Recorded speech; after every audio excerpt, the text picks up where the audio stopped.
Alright, hello and welcome to the eVenture family. Today we are going to be taking off for part 3, which is our big return drive home from Acadia, Maine.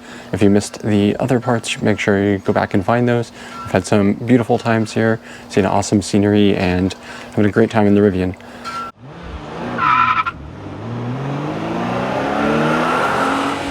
That's right. Alright, so today we are going to be heading back off all the way down from Maine to New Jersey, and we've got, I think, over 500 miles ahead of us here in the Rivian, so we've got to figure out our charging plan and how exactly it is we're going to get all the way back, because it's a long one and charging up here on the island was not as good as we were hoping, and so at least we've got some good infrastructure on the way back home here. One of the things we kind of noticed was that the infrastructure up on the drive has gotten considerably better in the 2 years since we last came here, but the charging on the island itself has actually gotten worse. A lot of chargers are broken or not been maintained at all and just not working now. And the number of EVs has also increased significantly, so it's been harder to find them. So thankfully we are at least at 49%.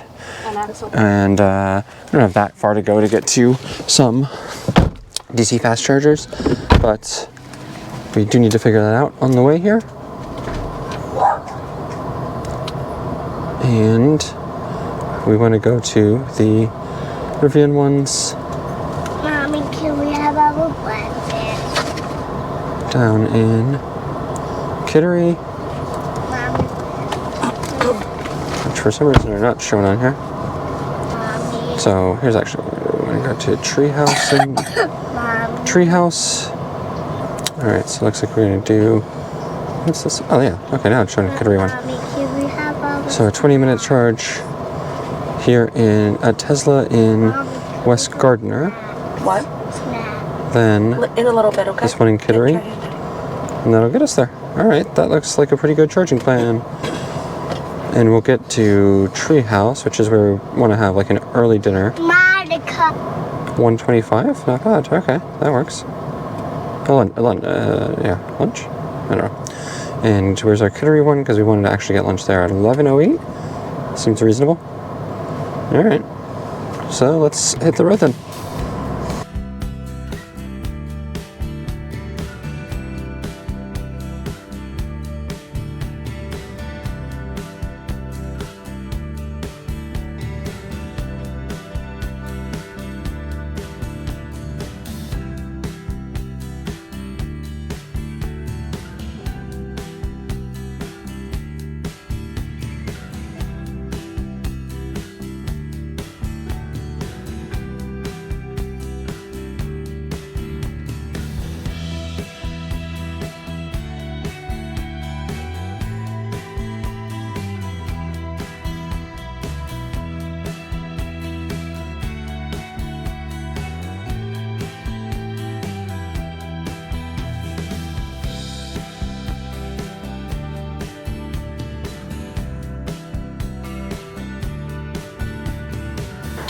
Alright, slight change of plans. We're back here in Ellsworth at the charger, just because we wanted to get coffee here and might as well be charging. So, might as well, right?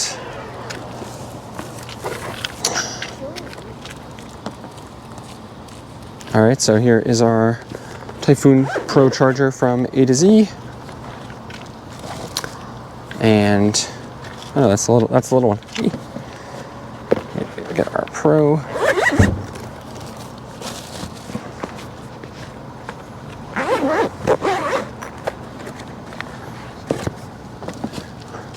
All right.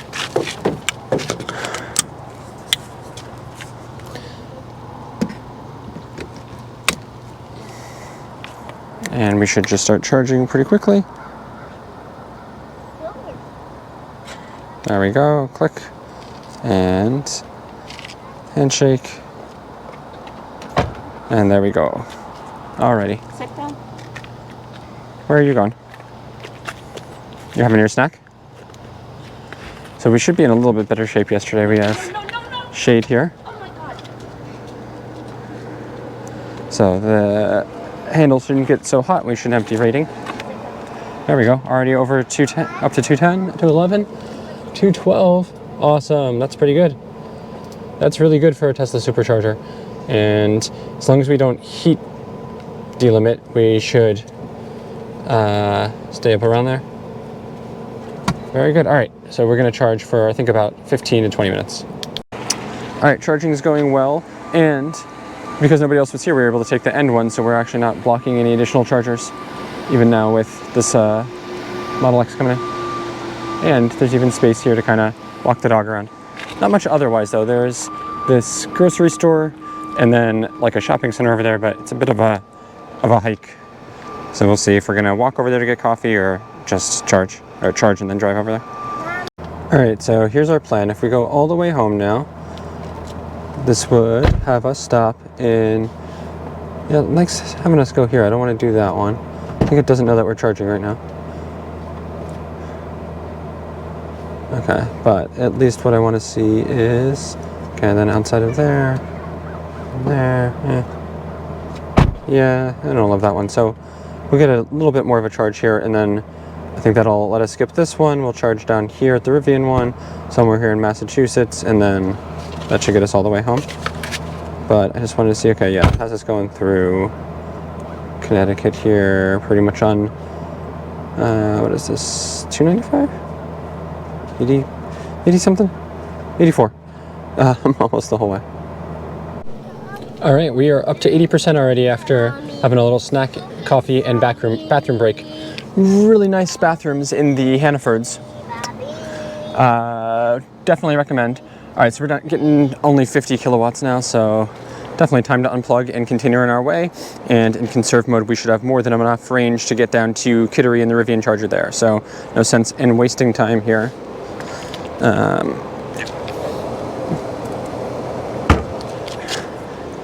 All right, so off to Rivian and Kittery.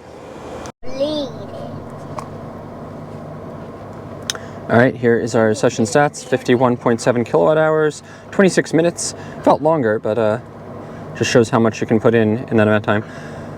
And I guess you don't see the price from here, but I should get that in a minute. Anyway, put it up on the screen. Off we go.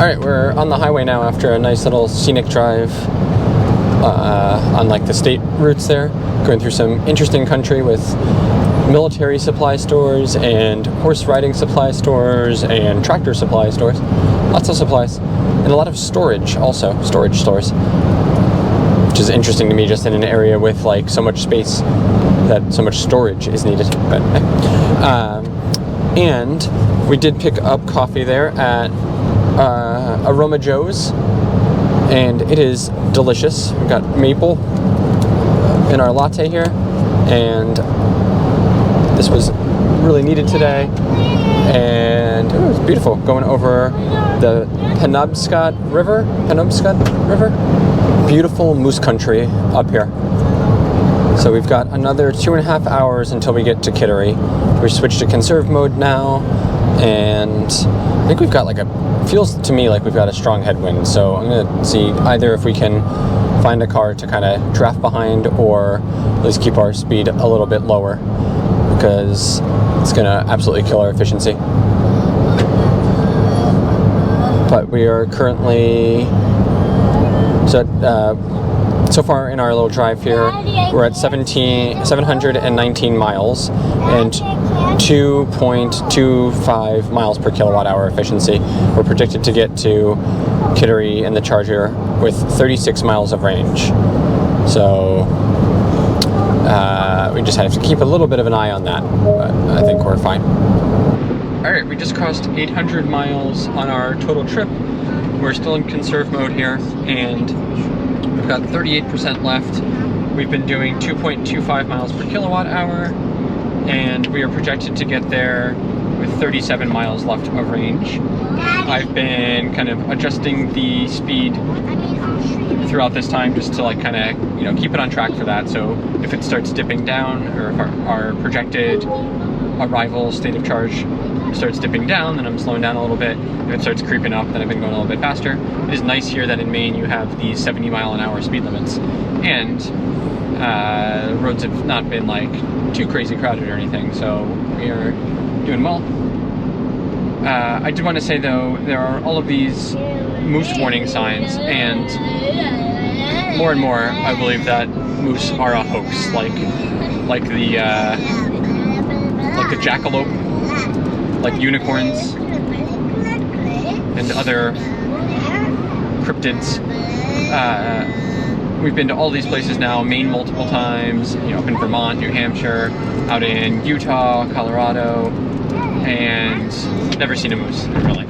So I don't think they're real. I think they are made up by people to sell things to tourists. Snake oil.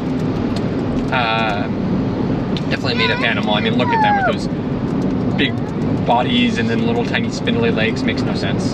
Definitely can't be a real animal.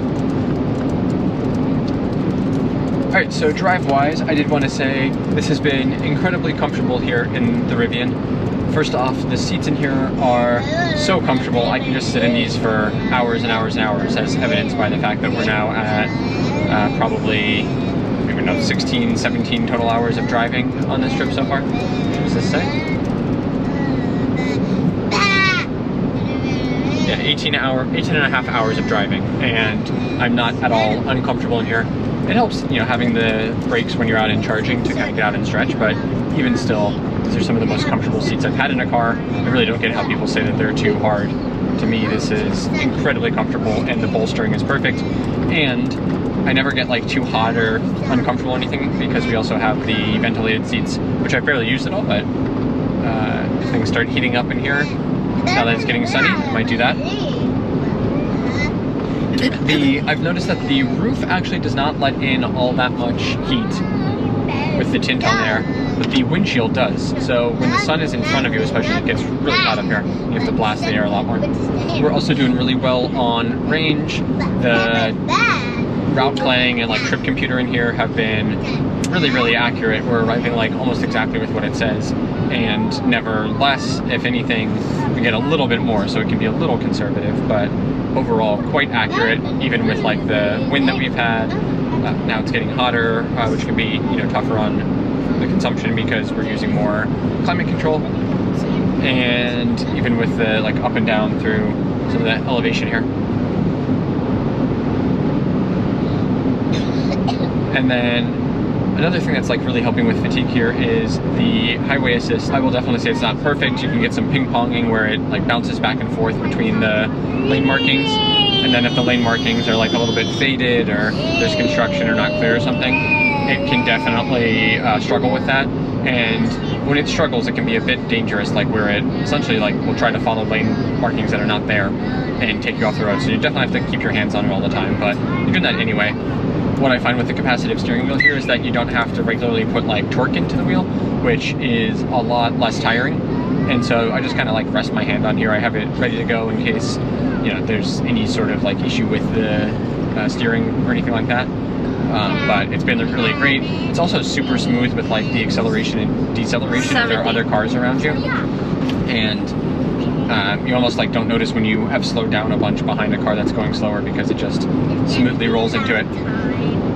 I do wish that it would do like automatic lane changes for you, but the fact that it stays on when you do a lane change and re-engages is pretty good. And I like that a lot better than like how the standard autopilot in Tesla works.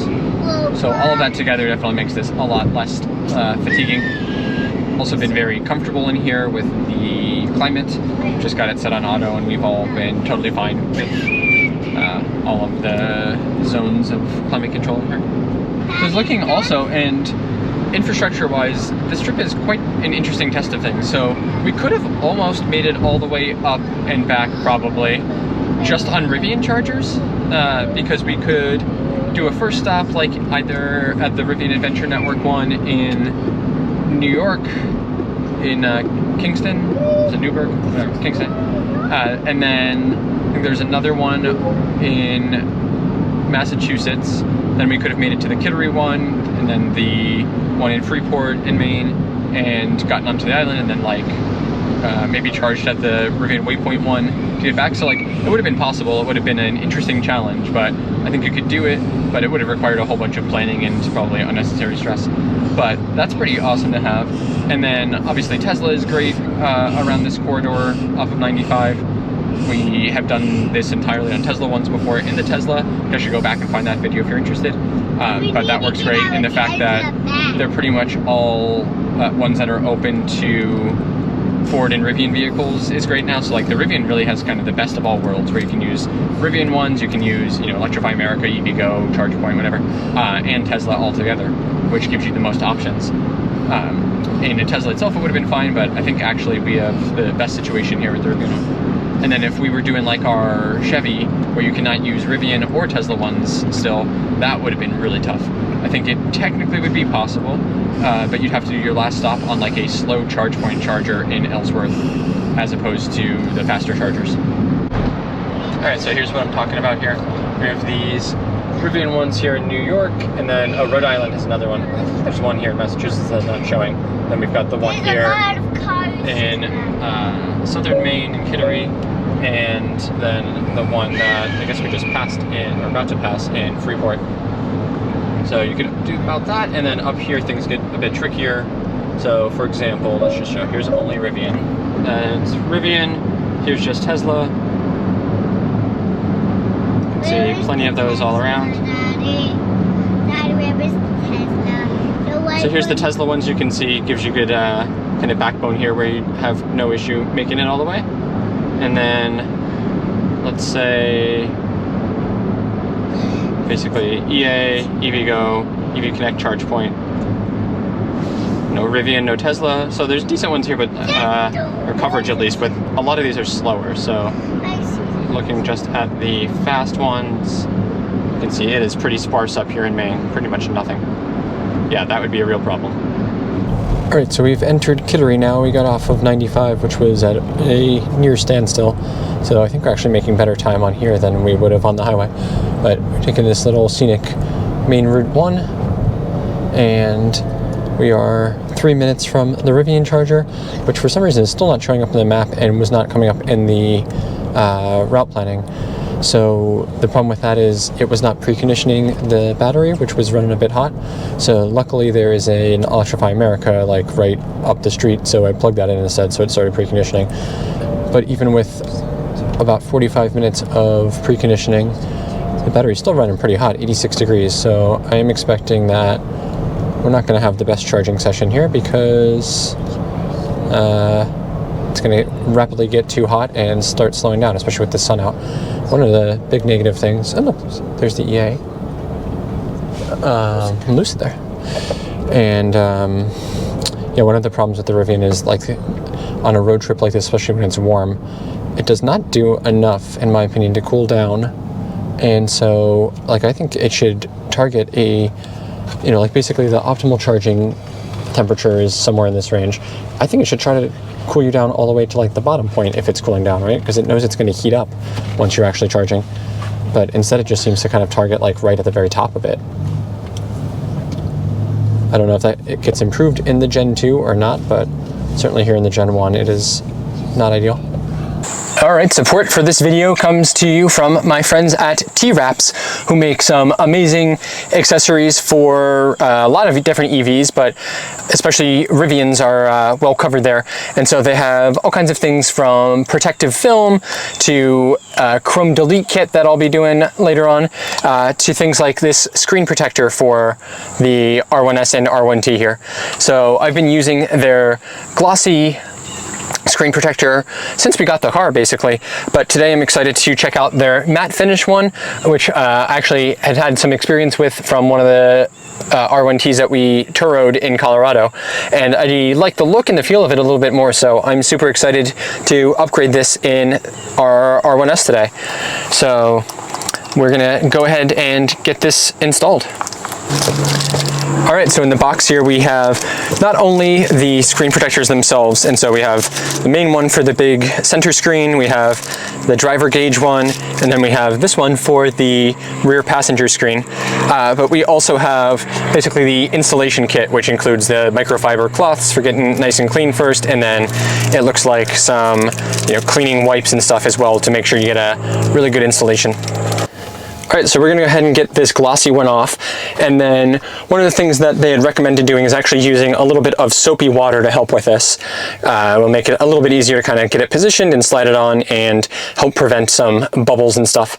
So let me get this off first and clean it up, and then we'll get the new ones on here. All right, so you can get an idea here just of the difference. So that is still our glossy one on there, like the clear one. And then here is our matte one, which is going to look like that basically. So this definitely does reduce glare. It can't fully reduce it 100%. That's just not physically possible. This isn't magic, but it does reduce it considerably and make this a lot more readable, especially we're in pretty bright sunlight right now, and that is quite good. Is there anything more satisfying than this feeling?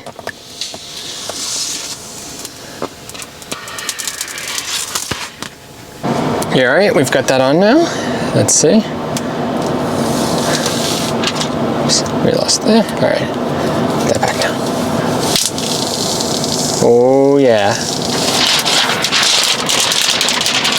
Oh, that looks awesome. I love that matte look here. All right, we've got a couple of bubbles in here. I'm gonna try to work out a little bit more, and the rest I think will probably come out as this dries out a little bit, so not too worried about that. That looks great.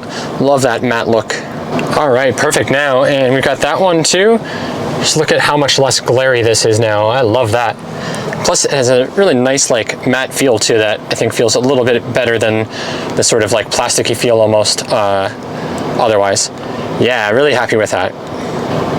All right, so if you are interested in picking up your own set of these screen protectors, you can find the link to these on TWRAPS site down below. Make sure to use my link and code because it helps support the channel and will help you save as well. I really like these ones. They've got, again, the option for either the glossy one or this matte one. And so far, at least, I'm really digging this matte one. Super nice option here. And as I mentioned before, they've got tons of other great Rivian accessories too. I'll be checking out some more of those on the channel here in future videos as well. All right, here's the charging situation here at the Rivian Adventure Network in Kittery. So we're at these outlets, and there's a trading post here. There's a ton going on, so it is packed. A ton of vendors set up. There's a taxidermist. They have stuff set up for kids. Looks like they're having a little kind of festival thingy here. So thankfully, well, I've got one iced, but honestly not too bad. And it's a good setup here. If you're with a trailer, you can come in here, come up alongside, and then there's one over there that faces this way. And then all of these other ones here with the normal spots. So we've got, what, 6? Yeah, 6 total. So pretty good location here. Although it is crowded, but I like that they at least stuck this in the back of the parking lot, so it is less likely to get taken. So are we charging now? Still thinking about it? Here, clicking. These always take a little while. So I think we're gonna go probably at least find some restrooms, grab some food. This is gonna be our little lunch stop. And I suspect the rest of this trip is gonna be pretty painful with the traffic starting to pick up quite a bit more now that it is after 11. So we're gonna make the most of this stop, but try to get a move on soon. All right, so we got here at a little bit under 15%. We've been charging for a minute or two here, and we're at 196 kilowatts, so not bad. All right, so just across the street from the Rivian Chargers is Bob's Clam Pit, which is a institution here, and Guy Fieri has been here, so we know it's got to be good. Actually became here, I think, about 5 years ago. When these guys, no, I guess probably more like 7.5 years ago, because I think these guys were little babies then. And we loved it, and it doesn't get any more convenient than having this right next to where we're charging. Oh man, delicious. We got a sample of everything. We have a fish sandwich. How's that? We have chicken tenders and fries. How is it? We have cheeseburger and fries. How is it, Axel? Good, especially the cheese. Mm-hmm. And then I have an oyster po' boy, which I didn't try yet, but it looks good. A lobster roll, and of course, a basket of Daddy, fried can I clams. try one of your chicken tenders? Alright, this is a first bit of failure. Unplugged to end session. Charging stopped due to error. Yikes. Good thing we checked it. Alright, there's initial stats.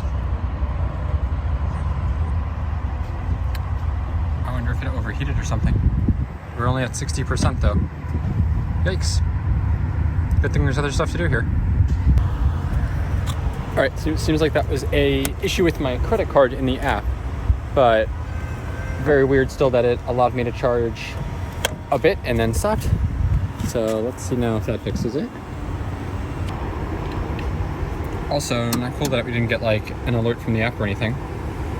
Alright, that just charged me, so I think we're good. I hear it clicking. It's crazy to me how long these take to like actually connect to each other, considering they're all Rivian made. Like, shouldn't this be the fastest possible thing? There we go. Alright, now we're charging. Alright, just give it a minute to make sure. 9 minutes to go.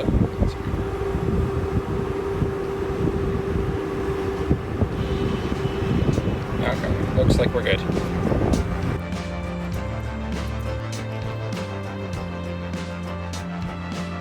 Alright.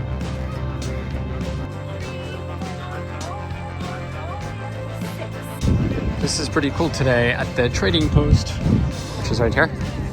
They have this September festival going on, so they have vendors and stuff over there, taxidermy, you got goats, and then arts and crafts and stuff for bouncy house for the kids, food, ice cream truck. And right over there is where we had the clams.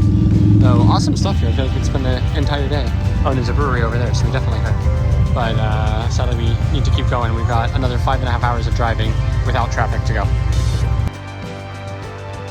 It's right here. All right, we're at 90%. I guess we must have set a limit. I don't know why it stopped there, Yeah, but you set a limit for that. yeah, okay. I guess apparently I did, which is fine. So we're gonna be idling here. We are all done. There's our second session post issue. So another 40 minutes. Oh my god, I guess we were walking around petting the goats for a long time.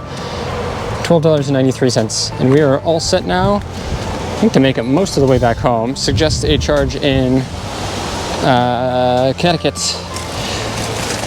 but we're also gonna stop at Treehouse Brewing first and charge a little bit there. And now we've got lots of Rivians, but green and blue only. Otherwise, you're not allowed. And there's another green one all the way back there. All right. Off we go. Oh, aroma gel.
All right, so we arrived here at Treehouse Brewing Company, which is one of our absolute favorite breweries, make the best beer, especially IPAs. And the best part is they have this amazing outdoor space and EV charging. They have a whole bunch of J1772 handles and way more Tesla ones. And the cool thing is they actually have adapters here. But if you are not able to get an adapter, you can do like us and bring your own. This is my favorite Tesla to J1772 AC charging adapter from Rivian. and you can find the link to that in the description down below. But we are going to charge up while we enjoy the atmosphere and some brew here and hang out with the family. All right, so we've got Rivian, Tesla Ioniq 5, Tesla Ioniq 5, an old Leaf, and a Bolt EUV, and a Volvo down there. XC90 recharge. Sweet. I've not seen many of those. And that Leaf is not charging because they don't have an adapter for any of this stuff, which is kind of lame. Not meant to just be reserved parking here. So this is the production here. We do love it here at Treehouse. We've got so much stuff going on. Huge production. Each one is like a different IPA. It is so confusing though when you order here because there's so many different beers. And there's always a line. And you have one line here for like the IPAs and hoppy stuff. And then over there is a separate one for Pilsners and Lagers and such. And then here's Hiccup, which we always do when we're here. And it's always dog friendly as well. Okay. All right, we are all set here. 70% just ticked over. 241 miles to go, about 200 miles home. So we are in perfect shape. Thanks again, Treehouse, for the awesome beer, good times, and the charging. All right, right now, while I've got the beautiful golden hour sun in front of me, figured do a little bit of a update. So we are making our way through Connecticut, and I mean, I guess comparatively for Connecticut, it's not horrible, but it is kind of still Connecticut. So we were lucky we were at the brewery long enough that we got enough charge that we don't have to stop on the way home now, although the projected state of charge on arrival does keep decreasing. It started off as like 36 and it's down to 18 now, so we definitely need to keep an eye on that and not go into the red. Speaking of charging, while we were there, it was great that we had our adapter to be able to charge there. There was a Ford Mustang Mach-E next to us that did not have an AC Tesla to J1772 adapter. They had the Ford provided, I guess Tesla built Tesla DC NACS fast charger to CCS adapter, and they were trying to use that, and I had explained to them that it's two different things, that those adapters really only have the CCS DC pins and like a slight communication channel on the J1772 part, but they won't actually AC charge on it, and that's intentional because they don't want you to accidentally use it for both, because that would be bad. Although it definitely points out that Ford and Tesla and Rivian and like anyone else who's actually getting these adapters needs to do a better job of educating people about what you can and can't use them for. So they were quite confused about that, and unfortunately I couldn't like offer them our adapter because we were leaving, and they didn't have one. There was an adapter like on the chargers there, but I realized afterward like I should have seen if maybe there's a way to detach it and use it on a different one. So like they tried to use that one, but it wasn't working. So I think like the actual charger itself was not good, but I suspect they have a way of like keeping it attached there so that people aren't, you know, taking it with them. So anyway, definitely a good idea to pick up both sets of adapters. So if you're interested in any of my recommendations below.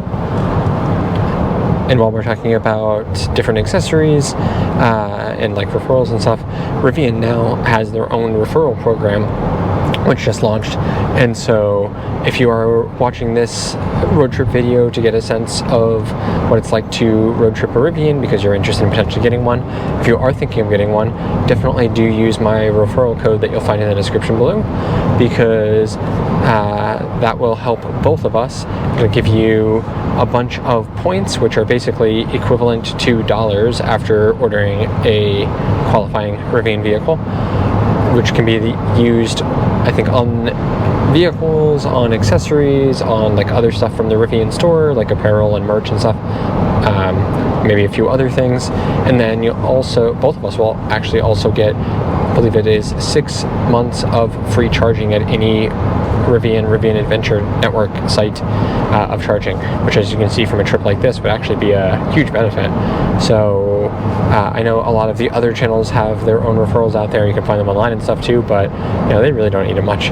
It would go a long way to help us too, and help us keep bringing awesome videos like this to you. So please do consider using ours if you're interested in purchasing a Rivian vehicle. They have lots of great options now. There's a ton of stuff in inventory. You can pick up a Gen 2 R1S very easily, and they have kind of everything from the more affordable standard range vehicles all the way up to like the large and match packs now as well. Alright, so we're making our way through Connecticut now, and hopefully we'll be through New York soon and back into New Jersey. So share some like final stats as we get there and recap the trip.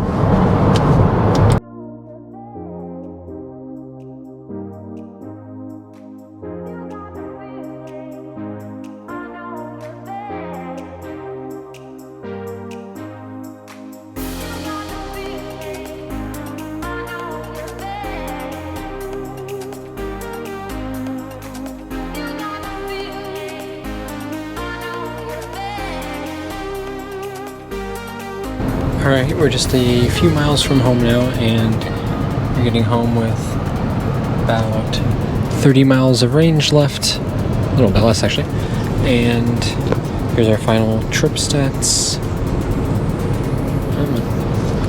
So we just switched back into all-purpose mode from conserve, so we're a little under 1,200 miles total. Jeez, battery's pretty toasty, motors are not, and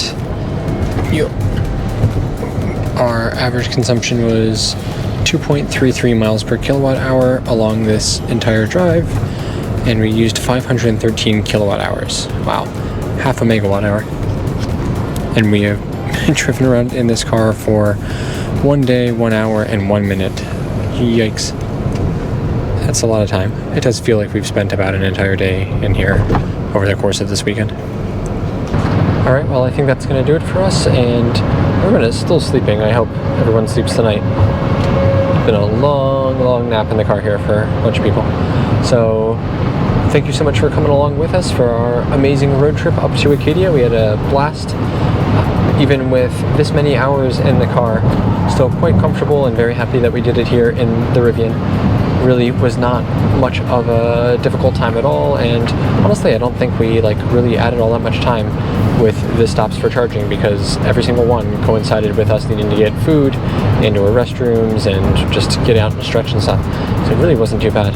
So even going over 500 miles each way, totally doable. I also really love going up to Maine and just that part of the country. Every time we go up there, I'm reminded how much I really wish we could just live in a cabin up there in the woods and be kind of off-grid and away from everything. Maybe raise some goats or something, especially with how much Hershey liked them and how fond of him they seem to be. Alright, well, with that, thank you so much for watching, and if you haven't already, please do like, subscribe, and ring that bell for lots of other EV news, reviews, and road trips like this. With that, thanks so much for watching. We'll see you out there for another electric adventure soon.